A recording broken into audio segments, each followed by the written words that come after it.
So we started chapter 4 and we had 4 definitions. Do you remember what those definitions were of? The is it was the number prime number like Yep, we did first even and odd, and then we did prime. prime and composite. Yep. And then we wrote 2 proofs, and there's a big difference. Compositive. That's funny. Let me get my white out.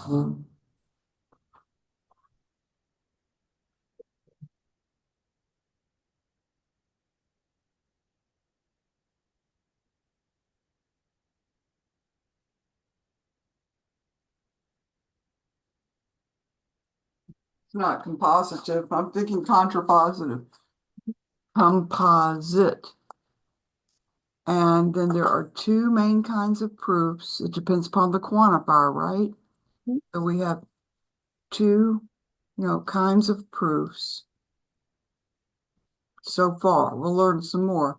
But the first kind of proof is if it's an existential statement. And then we just use an example, right? Yeah. Find an example. And we have to verify the domain. And we have to verify the predicate, right? We have to verify the domain for our object, or maybe objects. And then we have to verify the predicate, whatever the property is for the objects.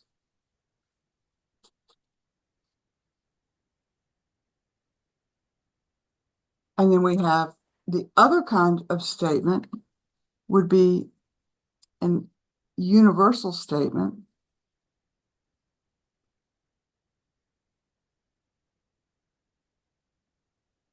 And so existential statement is something like there exists an X such that P of X. But a universal statement would be something like, I'll use 2 variables for all X in D and for all Y in G. Some property of both of those implies some conclusion holds, right?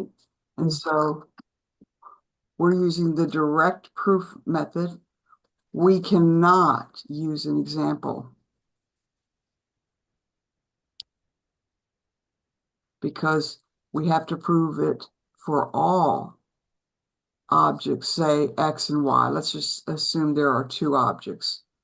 So we have the direct proof method. That's the proof method that we're learning right now. And we assume X is in D and Y is in G, whatever those domains are. Maybe they're integers, maybe they're real numbers, maybe they're prime, maybe they're composite. And then, maybe they're integers that are bigger than or equal to 2. And we assume the hypothesis, which is P of XY. And then we wish to show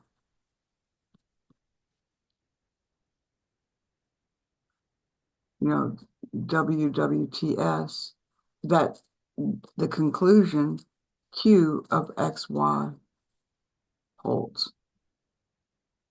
So we assume the hypothesis is true, and we want to show that the conclusion holds.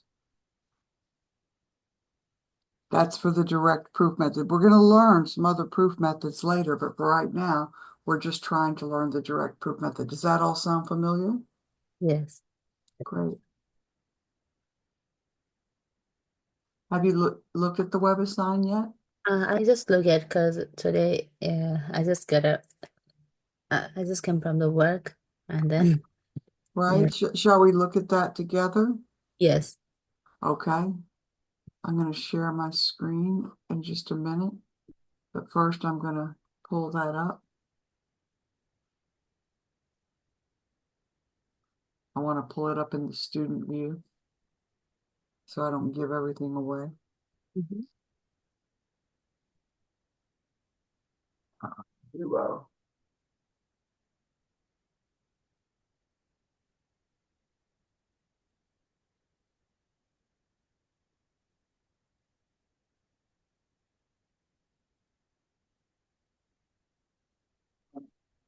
log in.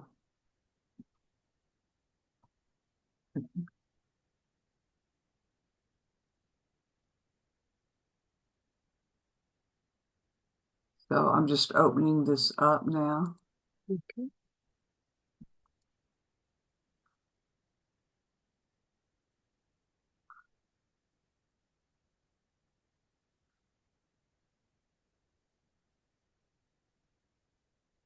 So we're going to look at the student view.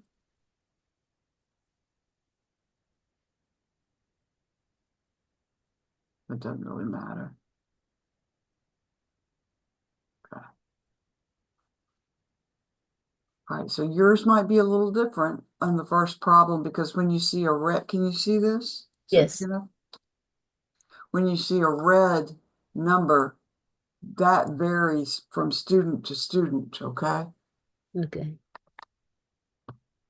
So I don't know what yours says. Does yours have a 4 there? Let me see there. There is 8. Okay. Mm-hmm. So you want to read the question? Is -8c Yep, an even integer? right. So what do we need to factor out to show that it's even? Mm, can use 2, Exactly. You want to be able to factor out a 2. What would be the other factor? If it's 4. negative Mm-hmm. 4 and there's a C there as well, Yes. because we're assuming C is some particular integer. We don't know what integer C is, but we do know it's an integer, okay? Okay. So one of your choices, well, is -8C even? Yes, it's even number. Right. It is because you can factor a 2 out and the other factor will be an integer, Yes. right? So that's right. It looks like 2 times an integer. So, Mm-hmm. we can just review even an integer x is even if x equals 2 times k, and k can be an expression where k is an integer, Mm-hmm. right? So we're applying the definition of even, and we have 2 parts to the definition of even. You have to be able to verify both that you can factor out a 2 and that the other part turns out to be an integer. So part 1 and part 2 is coming. Yeah, and like I said, you may have something different, for B. Like, what does yours say for B? Mine says 6C plus 5. What does yours say? Mine is like it's 60 plus 3 and odd integer. Okay. So we know that 6C is going to be something we can factor a 2 out of. But how do we deal with, a 5 or a 3? Let me show you. Okay. And here, I'll write the definition of odd here in a minute. So from WebAssign 4.1, number 1B is, let's say 6C. I'll do 5 plus 5, an odd integer. Well, we're going to look at 6C plus 5, but we can rewrite that as 6C plus 4 plus 1. So if what you have here is a 3, what would you break your 3 down as? 2 and 1. Yeah. And then we can pull a 2 out of the 6C, and we can factor a 2 out of the 4, or if you had 3 instead of 5, you'd be factoring a 2 out of a 2. So I have a 2 left over, but if this is a 2, of course, you would just have 1 left over and then plus 1. And this part right here is an integer. So it looks like 2 times k plus 1, where k is an integer, Um, right? oh, so if there is like any number three, four, I mean nine, Yeah, anything. any odd number added to an even number, you'll be able to break the odd number down to an even number plus 1. Okay. And that's the trick with those. So if there was like nine, then we have to like four and five. Um, oh no, 8 and 1. Oh yeah, yeah, okay.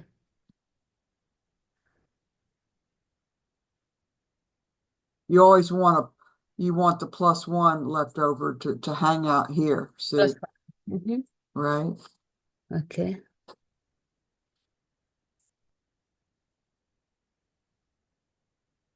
Hey, Nora, Mm. It looks Good easy. evening. we're looking at WebAssign,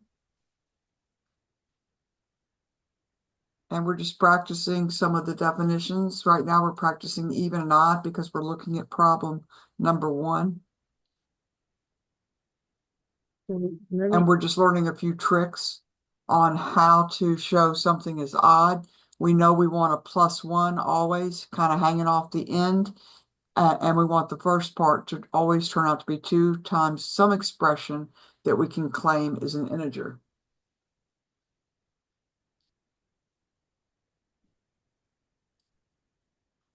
So the answer here is yes.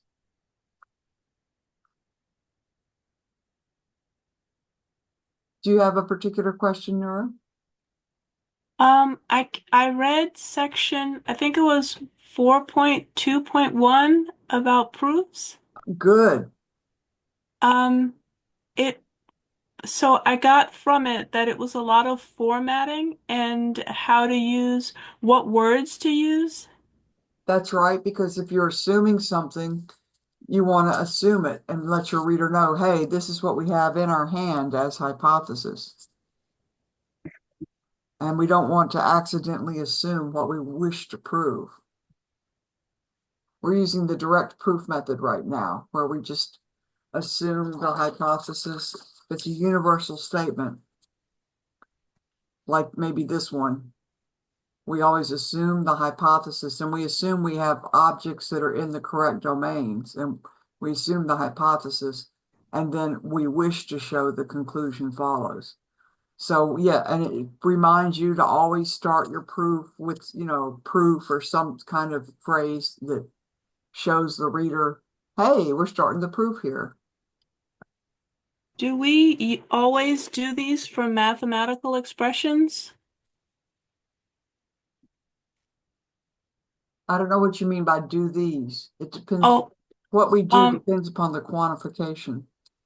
do we do our proofs for mathematical expressions? I seem to remember there were a lot of mathematical statements that the chapter explained and proved.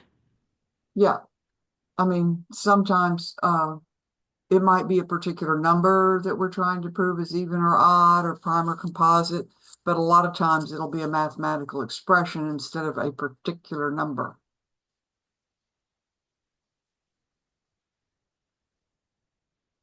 Does that And help? yes, yeah, because that's what I saw in the chapter. And I know I just came in on you guys, but it looks like you were doing for even numbers, you were proving that it was x equals 2k, and then for odd numbers, x equals 2k plus 1. That's right. We just did the part B of number 1, where we were trying to prove something is odd. But if we're trying to prove something is even, of course, we just want to be able to pull a 2 out and not have the plus 1 hanging off the end.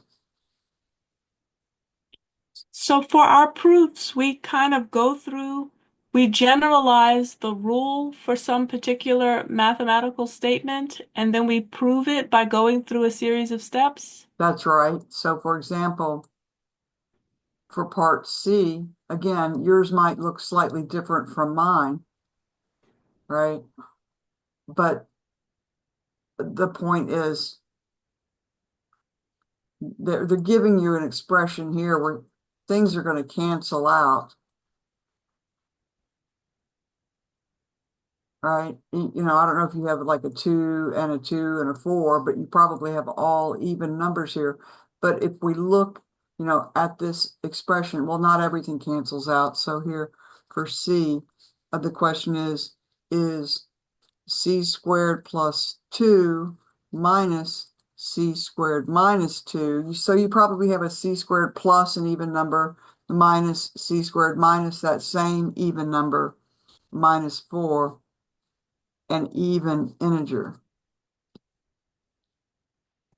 So again, depending upon what numbers you have, all right. But the point is, if we do some work on this, C squared plus, some even number minus, and maybe you even have an odd number, it'll still work out. C squared minus that same number minus 4. Well, what is that equal to? It's equal to C squared plus 2. And then we distribute this minus across this parenthesis. So minus C squared minus a negative is plus 2 minus 4.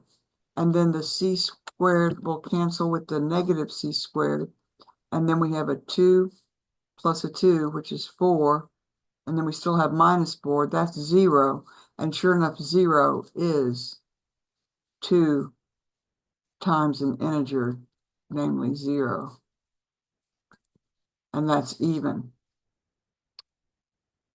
So, yes, because it'll should wind up looking like an even number because it probably yours turns out to be 0 no matter what they put here and here. But maybe not, but probably. If you look at yours, Sunito, part C of problem 1, what is your expression? Each C squared plus 3, the negative minus C squared minus 3 minus 6, and even integer. Right. So you'll have a plus 3 and a minus 3. So it'll turn out to be a plus 3 plus another copy of 3, right? Then you'll have a 6 minus a 6 instead of a 4. But it's turning out to be 0. And no matter how you get 0 at the end of the day, 0 is even because it's 2 times an integer, namely k equals 0. I don't want to put this line under the whole thing because people are going to think I'm pointing to the 2. I'm pointing to the 0 as the k. Do you see it? Yes. Good. Other questions, Nura? I remember from class, 0 is neither even nor odd, but oh no, maybe that was wrong. 0 is 0, neither positive nor negative. oh, Facts about 0.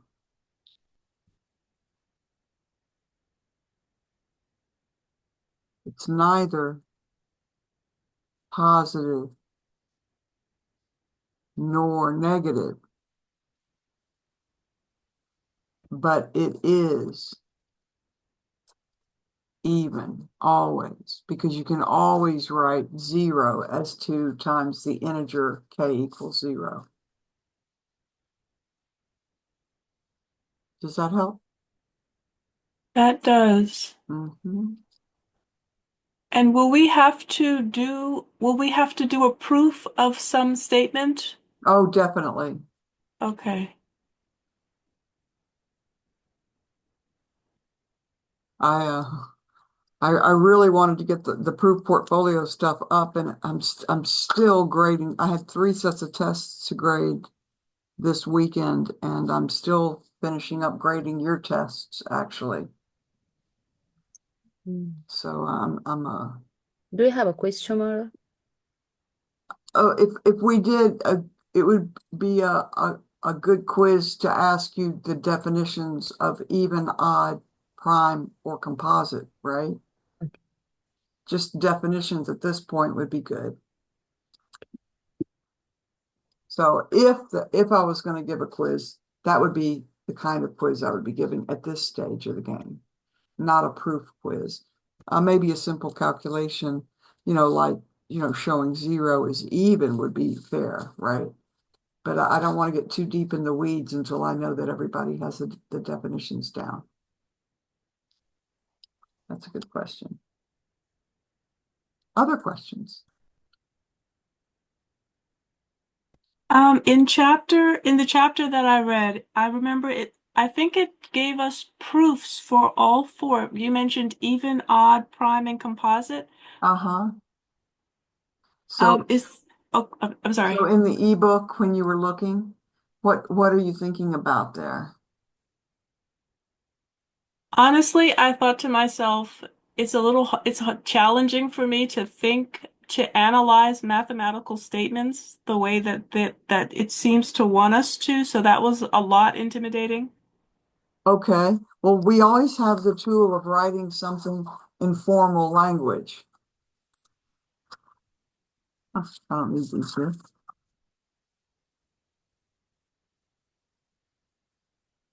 Right. Writing something with symbols can help us sort out what's going on. So that's always a good idea.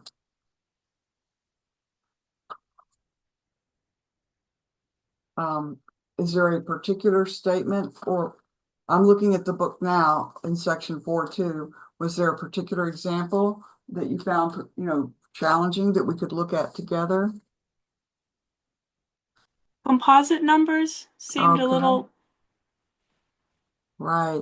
Because in the book, EP goes a little bit heavier, on the definition of composite than we really actually have to, right? So, are you thinking about section 4.1, I guess? Let's see, Let I'll composite. bring. Yeah, the definition of composite is example 4.1.2. So yeah, you said you were reading in not section 4.2, but actually in section 4.1, which is great. And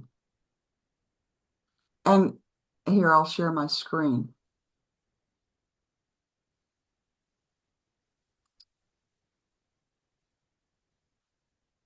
So here it talks about prime and composite numbers. Here's the definition of composite. And it's very similar to our definition, but not exactly the same because I've simplified the definition. Um, so a number is n is composite if there exist positive integers r and s such that n equals the product rs. So we had that in our definition. And she uses 1 is less than r less than n, and 1 is less than s is less than n. But we actually don't need the less than n part, because if r is bigger than 1, that forces s to be less than n. And if 1 is less than s, or said the other way around, s is bigger than 1, that forces r to be less than n. So I have somewhat simplified the definition of composite by dropping these double inequalities and just replacing them with 1 is less than r and 1 is less than s. And I think I used a's and b's, but it's the same idea.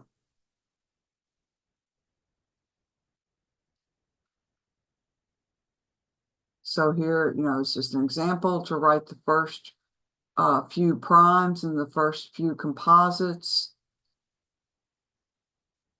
and proving existential statements. Was there a particular statement in this section? Disproving universal statements by counterexample. We're actually going to cover this tomorrow. We haven't covered disproving universal statements, but it's really an easy thought because the idea is quite simple. I can give you a sneak preview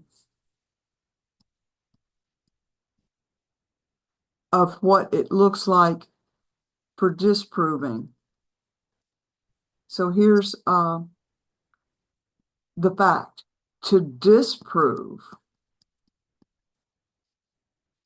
a statement, we prove its negation. Now, we've seen this in Tarski's world already to some extent. We know that a statement and its negation, oops, can you hear me? Is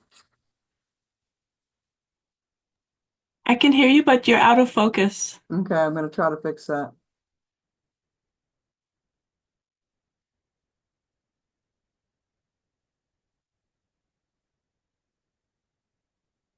Is that better?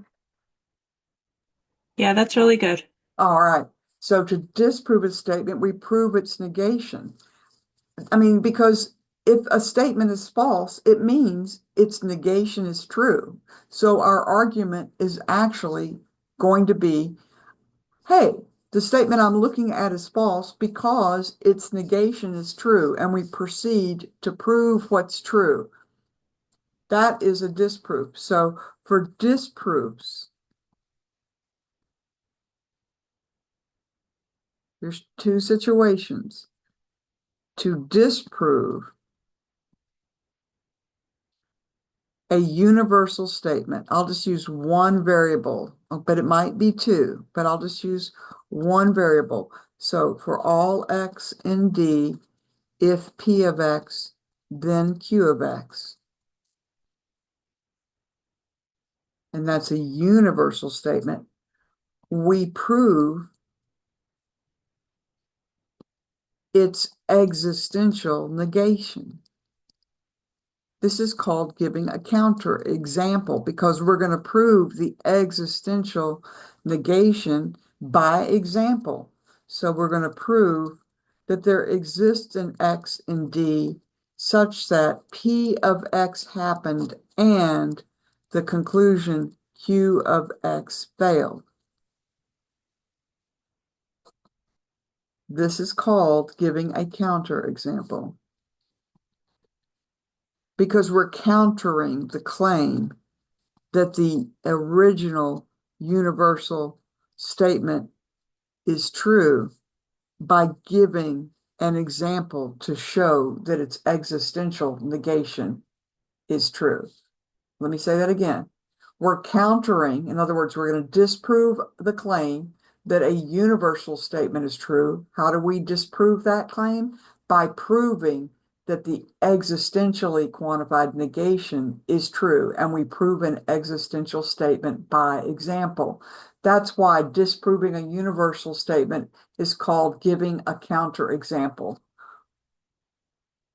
Does that make sense? It does. It seems like we're taking the predicate. So when we do our, I'm sorry, I'm confused. When we do our proofs, we are exchanging our predicate variables for statements, and then we are talking about those statements and their logic, I guess. So Uh-huh. we're using the things that we've already gone over because we've gone over universal and existential statements. We've gone over negating them. We talked about all of these things. So now we're substituting in actual statements. Statements. Exactly. We're actually now using the structure that hopefully we learned. That's why it was so important to learn how to negate an if-then. It's not purely academic, because if we're trying to disprove an if-then, we need to know what its negation looks like, because that's what we're going to prove. Proving the negation disproves the original. So it was not purely academic. So to disprove, and it just goes both ways, to disprove an existential statement, and I'm just using one variable here, but there might be two involved, but to disprove an existential statement like, oops, not for all, there exists an X and D such that, some property holds, we prove its universal negation,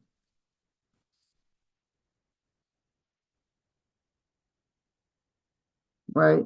Which is for all x in D, P of X fails. But we can always write that as if X is in D, then P of X fails, right?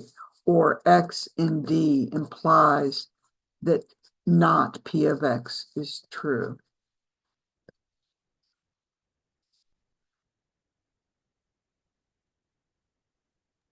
So in our proofs, for example, if we use the definition for even, then our condition would be 2k equals that x equals 2k, and we would give arguments to show that that's true. If we're proving it, yes. And it depends upon whether it's existential or universal. If it's an existential statement about an even number, then we just have to cook up an example. But if it's, like you said a few minutes ago, an algebraic expression for some kind of integer, then that's more of a general proof for any number that has that expression as its form. And we can't use examples for that generally. We have to use that form with the variables involved and prove that that form satisfies whatever the property is.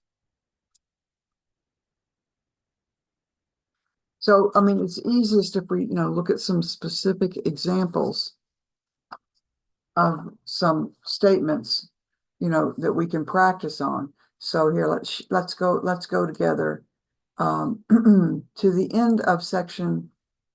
In fact, let's go to the exercise set. All right, so this is, here are exercises. You can always look at these exercises, and some of them are going to be in your WebAssign, because WebAssign is drawn from the exercises at the end of each section. I just don't pick all of them, and they're not all available for me to pick from, right? But look, this looks familiar, right? You know? See here, there's an M and an N, and this is a general expression that's supposed to be true for any integers M and N. So in some sense, this is a universal hypothesis that M and N are just integers. And then the conclusion we're looking at is, does that imply that 6M plus 8N is even? Does it, if M and N are integers, so this is universal for all integers, M and N, if M and N are integers, then 10mn plus 7 is odd, is the conclusion we're checking. See what I mean? Can we go over one of those examples? Why don't we want to do one with composite? Sure. All right. So I'm going to stop sharing, and then I'll just pick up some of these. So in the ebook, section 4.1 exercises, if we look at number 3C, it says, okay, so we, assume M and N are particular integers. We don't know what they are. We don't know what their values are, but we just know that they represent integers. Okay.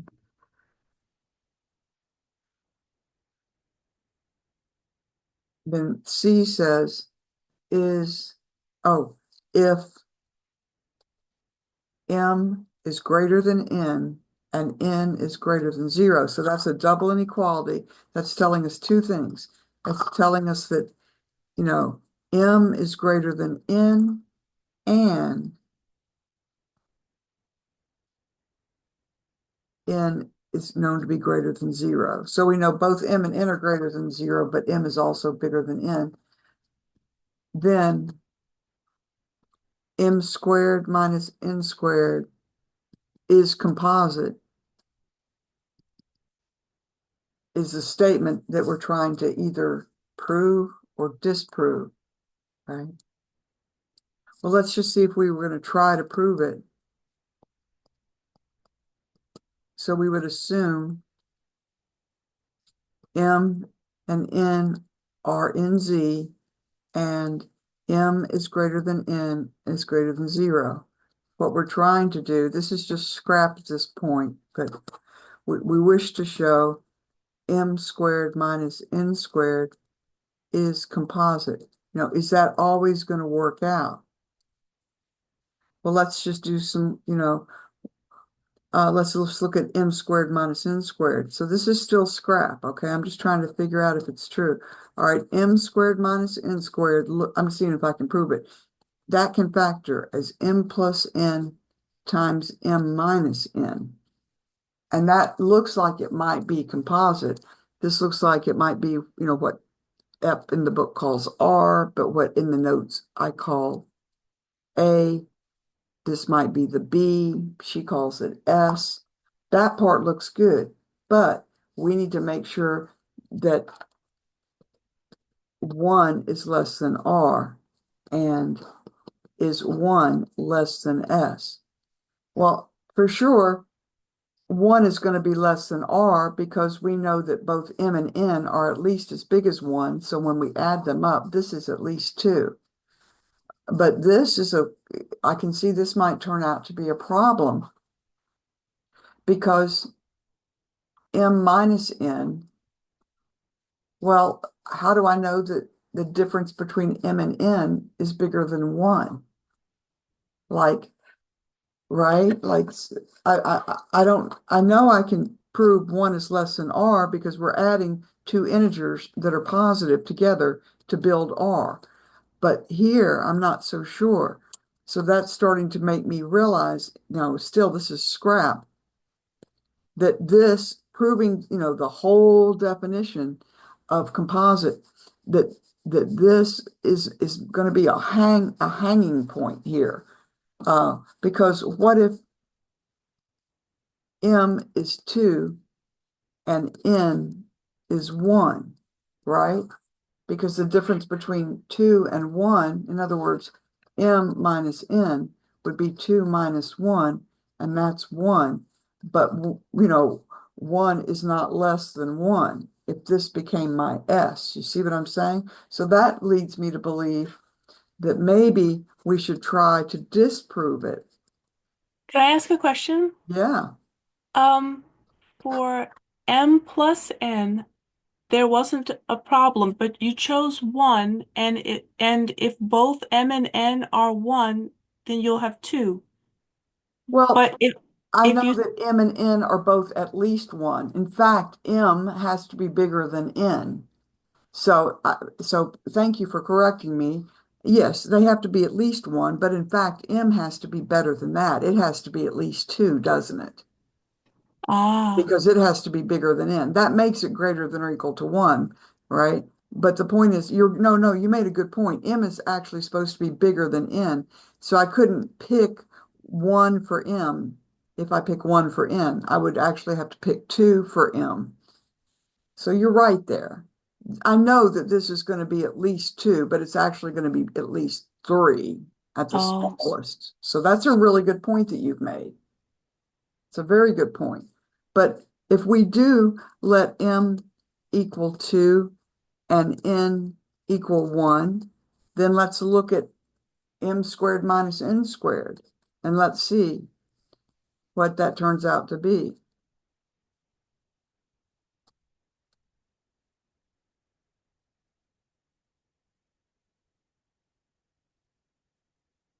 And that's not composite. So there is actually a choice for M and N, where M is greater than N and N is greater than 0. So they're both greater than 0, but M squared minus N squared doesn't turn out to be composite. In fact, it turns out to be prime. So the statement that we started with turns out to be false. And this is our counter example. We're cooking up an actual value for M and N that satisfy that m is greater than n is greater than 0 and satisfy the negation of m squared minus n squared as composite, because m squared minus n squared turned out to be not composite, didn't it? It turned out to be prime. So for your original statement, which was a universal statement, you proved that there is, in fact, there exists a set of values that does not produce a composite number. Yes, we proved that there exists m and n and z such that the hypothesis m is greater than n is greater than 0 and m squared minus n squared. We showed, the hypothesis P of mn is true and not the conclusion, because what we came up with,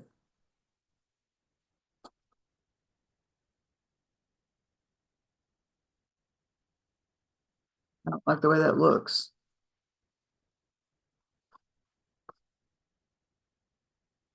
I'll just say is prime. But that's a negation. That's, means it's not composite, because any number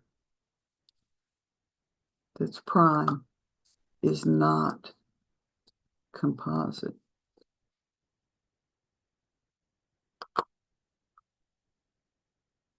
So we satisfied this hypothesis. This was the restriction on m and n, and we showed we could come up with an m and n that do satisfy that hypothesis and not satisfy the conclusion. Does that help? That does, and it was really helpful to see you translate it back to formal script, because I get to see the hypothesis and the condition in the way that it would be written, I guess. Yes, right, because that is the trickiest part sometimes, is to realize, um, you know, what are we really doing? Now, this is an if-then. To disprove an if-then, we prove the hypothesis happened and the conclusion failed. And this kind of just helps us verify, oh yeah, we got, m is greater than, so we should probably even say, now this was just scrap work, but in the actual counterexample, we would say something like, notice 2 is greater than 1 is greater than 0. So m is greater than n is greater than 0. And then maybe instead of saying then, I should say also, because it's really an and. Do you recommend that we work out whatever we're trying to prove or disprove in scrap before we try it formally? Yes, absolutely. Absolutely. And it really does take practice. And that's why we need to have a proof portfolio. I'm going to give a list of problems for you to work on, because you need practice and you need feedback. And then you need to go back and take another shot at it if your feedback is significant. So we're just getting started, but by the end of the week, we'll have a slew of definitions, and it'll be a lot easier for me to come up with a set of numerous problems from which you can practice. I have to go somewhere, so I will watch video later. Sunita, thank you so much for coming. And if you need an extra office hour, before Wednesday, like if you need another one tomorrow night, just email me and we can have a pop-up office hour tomorrow night. Okay, sure. Thank you so much for your time and have a good night. You're welcome. Good night.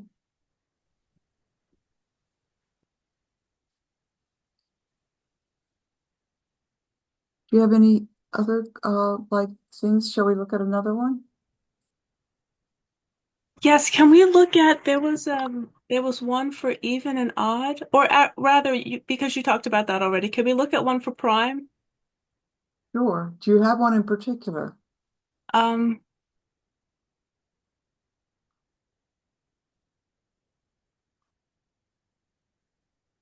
I'm not as well prepared as I sometimes is. No, Uh, I understand.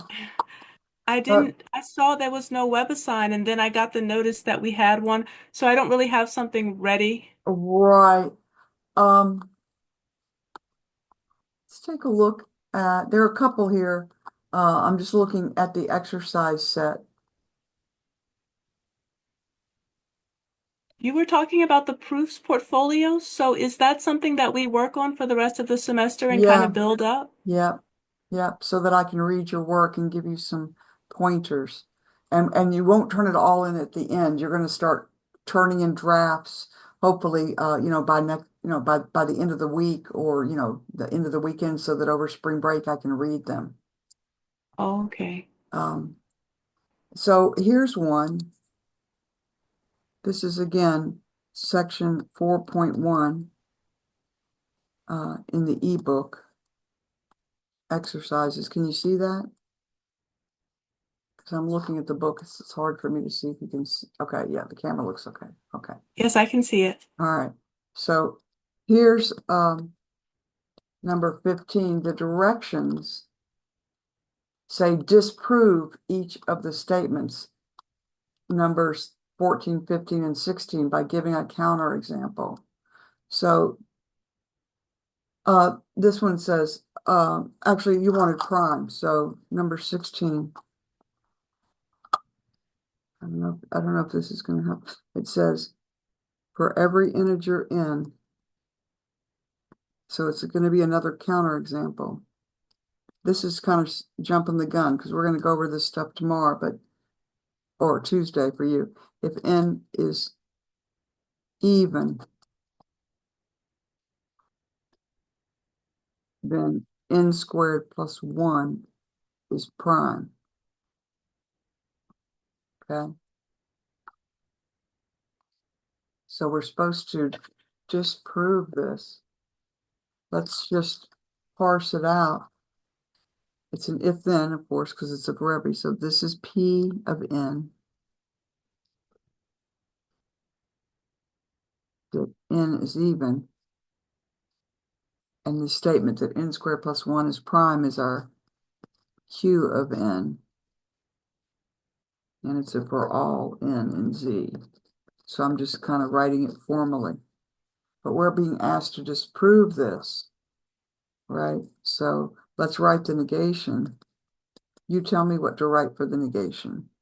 Let's do it first formally, and then we'll write it in words. So our negation will be there exists n in the set of all real numbers. Integers, Oh, actually. integers, I'm sorry. You're fine. Such that P of n or comma, P of n and not Q of n. All right. So now let's write it informally so we have a better handle on what we're really going to be arguing, right? Go ahead. There exists a number in the set of integers And we such can use that n. We can say there exists an integer n. Like sometimes you can kind of use the original that was given to kind of guide you, with your style. But we're still working on the negation. Keep going. such that n is an such that n is even, yeah, n is even and n squared plus 1 is not prime. Great. And that means it's going to be composite. Great. And just so I can tie everything back, those x is even and n squared plus 1 is not prime. Those are statements that we've substituted for our variables in the formal statement. That's right. P of n is that n is Okay. even. So, because that's how I parse this out. I parse this out as a P of n implies Q of n. And I'm just using n here because the predicate variable here is an n. So P of x, if there was an x there. P of mn, if it's an m and an n. P of n, if it's just an n. See what I mean? Okay. So if we do some scrap work, we're trying, because we were asked to disprove That's what the directions were. Disprove numbers 14, 15, 16, or 15, 16, 17, something like that. But anyway, number 16 was one of the ones we needed to disprove. So we're trying to find an integer that's even. So let's just try some different values for integer n, but it has to be even, an even integer n. And then we're going to look at n squared plus 1. And we're going to see, is it prime or not prime? Because we're trying to find something that's not prime. So what's Oh, an even integer that you like? let's use 2. Good. So, oh, and I was going to write p, but this is n. So let's try n equals 2. Let's just give it a try, right? So what is n squared plus 1 then? That is 5. 2 2 squared squared. plus 1 is 5. And that is prime. So that one's not going to work because we want to find one that's not prime. Let's try Okay. another even number. A 4. All right. N equals 4. So now let's look at n squared plus 1. 4 squared plus 1 is 17. Oh, Oops, that's prime. that one's prime. All right. Okay. 6, I guess, in keeping with our pattern. Good. N squared plus 1 is 36 plus 1. That's 37. Oh, it's still prime. Let's keep going. Let's do 8. Good. What's 8 64. squared? 64. Oh, looks like we're going to get one now. And how can we factor 65? Oh, factor it. We know a 5 can come out, Oh, right? We know there's a factor of 5 because it ends in the digit 5 or 0. So what is that? 13? Because 10 times 5 is 50. 3 times 5 is 15. 50 plus 15 is 65. So we sure found one. oh, We found our counterexample. Did it tell us that n had to be positive? no. So the thing is, if we get a real big negative number, I mean, a negative number, can a negative number be prime? Yes. Oh, Oh, yes. yeah, no, prime numbers have to be bigger than or equal to 2. Remember, 2 is the smallest. Oh, But what about, and when we square a negative number, it's going to turn out to be positive again, right? When we square like -2, it'll turn out to be -2 squared, which will be 4, plus 1 will be back to 5. But what about n equals 0? Isn't 0 even? that's right. So n squared plus 1 is what? 0 plus 1 is 1, which, And that's not prime because it's too small. oh, Because 1 is not, because 1 is less than 2, right? No, 1 is not greater than or equal to 2. oh, wow. Remember definition of prime. An integer n is prime, but it's not just n, it's n greater than or equal to 2 is prime. If its only positive divisors are 1 and n itself. So 1 is not prime. So 0 is even and so, are not prime. Are its only positive divisors are 1 and in itself. And the definition of composite, this for thoroughness, an integer in, again, greater than or equal to 2. We don't talk about negative numbers or 0 being composite. It's composite if there exist integers, you can call them A and B or R and S. I like A and B better because R and S are often reserved for real numbers. I like A and B because when we use letters at the beginning of the alphabet, those are usually for integers. If there exist integers A and B such that N equals A times B and 1 is strictly less than A, but that'll also force B to be less than N, and 1 is less than B, which will force A to be less than N, and that's why I truncate our working definition of composite. I make it a little easier than EPS. So if we're trying to write up this counter example, we're trying to prove there exists an integer n such that n is even and n squared plus 1 is not prime. You know, we've got really good scrap work here. We were real careful to only pick even integers to even try out to test n squared plus 1. But when we write it up, we have to actually deal with the fact that our n that we choose has to be even. So if we were going to write up a formal counterexample, so number 16, for every integer n, if n is even, then n squared plus 1 is prime. Now we were asked to disprove that. I would write counterexample. And that's what I put to indicate I'm starting a counterexample proof. Sorry that it was crooked. I hate when that happens. And so we figured out we can use 8 or 0. Which one would you rather use? Shall we use 8? That was your, so how about n equals 8? Now we have to show that it satisfies the hypothesis that it's even, and we didn't really do that in our scrap work. We just kind of did it in our heads, you know, 2, 4, 6, 8. But we have to say, notice that it lives in the right domain. The domain is integer n that's even. Notice 8 is even because 8 equals 2 times 4, and 4 is an integer.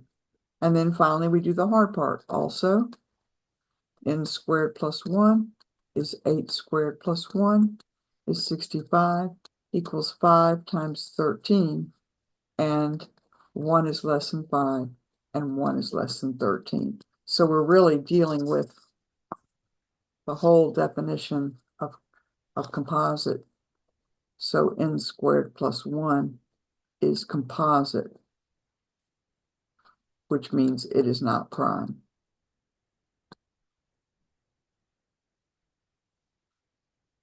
So we're kind of trying to, do a bunch of stuff here. We're trying to make sure that we actually are proving the correct negation, but we did the scrap work for that. We thought very carefully about what it would look like to prove the negation, right? Because we were told, it was really nice. They told us to disprove it, so we knew we were looking to prove the negation. And then we realized, okay, our scrap work came up with a really, couple of possibilities for n. We decided to go with 8, and then we have to actually then prove that n squared plus 1 is not prime. This is one way to do it. There is an alternate way to do it. We can just prove it's got a divisor other than 1 in itself, or that it's not big enough to be prime. Okay. So here's an alternate counterexample. I mean, this is sort of the hard way because we go through all of the work to show n squared plus 1 is composite, but showing that it does have a positive divisor other than itself is really just this part, without even, well, saying clearly 5 is neither 1 nor 65. So that's another way to do it. So again, we would just consider n equals 8. Notice 8 is even, right? Because 8 equals 2 times 4, and 4 is an integer. That's our k.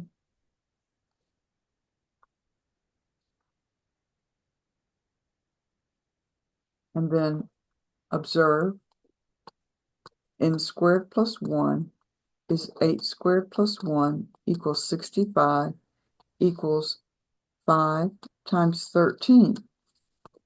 Notice 5 is a positive, or you could say 13, but the point is we have a positive divisor of 65